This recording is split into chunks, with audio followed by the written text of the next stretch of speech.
This week in the Dibley Diaries, we were going to be looking at the 5 different things Jesus said about the kingdom of God in Matthew 13, the place where he has the list of one after another. And one of those things is saying that the kingdom of God is like treasure hidden in a field. And I was thinking about this and thinking about our rural churches, our church communities and our church buildings. Do we know what our treasure is? What do we think our treasure is? Some church buildings and so church communities will have some really precious things. They might have really ancient silver or carp or something like that, which they can't really necessarily afford to insure, and they may not be able to even keep in their church building. It might be stuck in the bank, in the vault. They may even never be able to go and get it out, and they'll be paying for storage for that. Is that their treasure? Are the kneelers that were embroidered by somebody, are they a treasure? Is somebody's photographs of the church picnic in 1954, is that a treasure? Are the hymn books from the 1940s a treasure? These are all questions that we need to examine and think about what is the treasure of the rural church. I was thinking as I was talking about this that actually one of the places where I worked when I was first ordained had a Book of Common Prayer service book for the priest to use. So shortly after I was priested, I went to take communion, and it still had the king written in it, and then it was crossed out to be the queen. So I am wondering if they've still got that book and if they've just been able to go through and rub out the changes that they made all those years ago. Big questions for us in the rural church. What are our treasures? How do we look after them? How do we care for them properly as part of our church community?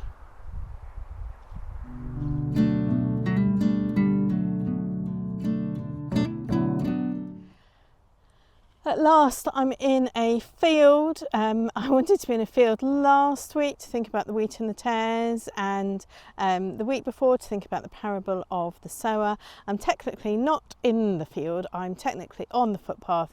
There's a field there and there's a field there as well. But still a bit about a field in today's gospel, so we're going to think about that. The bit that we're looking at for this week in Matthew 13 has 5 descriptions of the kingdom of God that Jesus gives us. And we'll start with the smallest because that's how I can remember them. Jesus says the kingdom of heaven is like yeast that someone puts into bread and it makes the bread rise. So that's the smallest thing, yeast. Can't see it under the naked eye. Then the next thing that the kingdom of heaven is like a mustard seed. Now you can see a mustard seed, but it's very, very, very, very small, and it grows into a shrub, and then it grows into a tree and becomes its own ecosystem. So the kingdom of heaven is like yeast. The kingdom of heaven is like a mustard seed. The kingdom of heaven is like a pearl, which the trader finds as the most beautiful pearl ever, and then saves up everything that he has and goes and buys the pearl. So the next thing up that the kingdom of heaven is like treasure which is found in a field, hence the field. Treasure found in a field. So the person buries it again, they go away, save up so they can buy the field so they can get the treasure. And then the last thing that the kingdom of heaven is like a really big haul of fish. So this is a bit like the wheat and tares from last week. Big haul of fish, and like the angels sort the wheat and the weeds, we sometimes call them tares, like the angels sort the wheat and the weeds, the angels sort the fishes for judgment into the good fish and the bad fish. So those are the things that Jesus says the kingdom of heaven is like, and that's very interesting to think about what they are. So they're transformative things. So the yeast is so small that no one would really know about it in the same way in the first century. Yes, I guess they probably had some idea that it was alive, but I don't know how they thought about that. It's almost, my understanding of it is so different now, I'm not even sure I can access their thinking about it. So they used it for baking and they used it for brewing. So there's an understanding about yeast, but it transforms something. It takes an ordinary thing and it transforms it, in this case, at Jesus' example, into bread. The mustard seed grows from something so insignificant into something so big it becomes its own ecosystem. It supports things, it nourishes things, it nurtures things that grow within the branches of the mustard tree. So it has grown so big from something so tiny and seemingly insignificant. And when we think about all the kingdom of God values, they're about how individuals are really important. We think back to how the hairs on our head are numbered. So that's what Jesus is saying about something which seems really small and insignificant can be amazing and be so supportive and nourishing. It will grow into a big thing and it will be a great place to be. So that's the two little things, the yeast and the mustard seed. The pearl is quite difficult for us to access culturally. There's an understanding in Jesus' time that pearls are special things. They have a kind of, I don't really want to use the word magic because that's not what it means, but people believed pearls were amazing things, and they had that kind of sense of quality about them. So the pearl merchant would indeed save up to get to buy the pearl. Then the treasure in the field, hidden in the field, and then found and then discovered and then gone back and sorted out, and they bought the field so that they could go back. Something of really important value, something so important that somebody will make that the focus for what they need and what they are going to focus on getting, that treasure, something so special, something so important. And then the fish. I think the fish is probably like a similar thing to the wheat and the weeds that we had last week, but an example for fishermen. You know, good fish, bad fish, angels sort the fish, but it's an abundant catch. And the whole thing about the kingdom of God is abundance.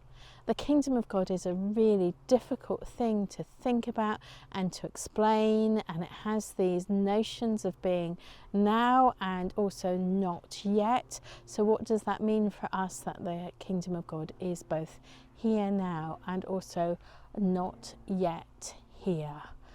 In this age where we are between Jesus ascending and Pentecost and before the end times. So in this bit that the kingdom, we see the kingdom of God in some ways, but also we see the kingdom of the world in some ways, and so we live in those ways. I wonder which of the images of the kingdom of God ties most in with your thinking about the kingdom of God. Maybe it's the yeast, maybe it's the pearl, maybe it's the hidden treasure, maybe it's one of those things, but there's something Jesus is trying to say. The kingdom of God is so special, so beyond our understanding, and so transformative in a positive way for those in it and part of it and those around it. Maybe this week you can think which of those images of the kingdom of God is your favourite one, and maybe wonder why.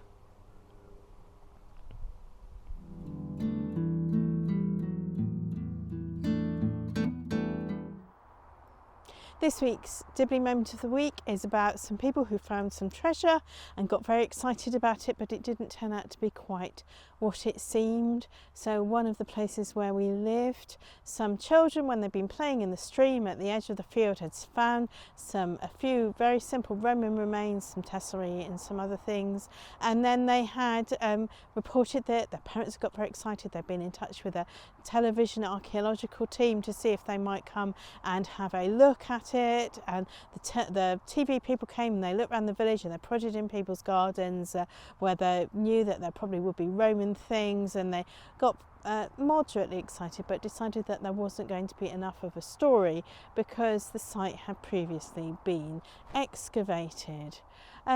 Some time later, I was talking to an old lady who was very keen on all sorts of Roman things, and she confessed to me that as she was about to move house, she had put those little Roman objects there onto the edge of the field, because when you leave somewhere, you're not supposed to actually move things away from the scheduled monument site.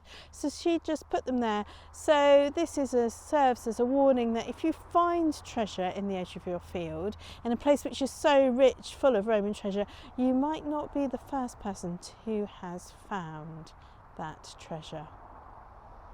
I pray that you and your village this week have a really blessed week as we come to the end of the Dibley Diaries for this week, and I pray that your village, however large or small, will be filled with the kingdom of God.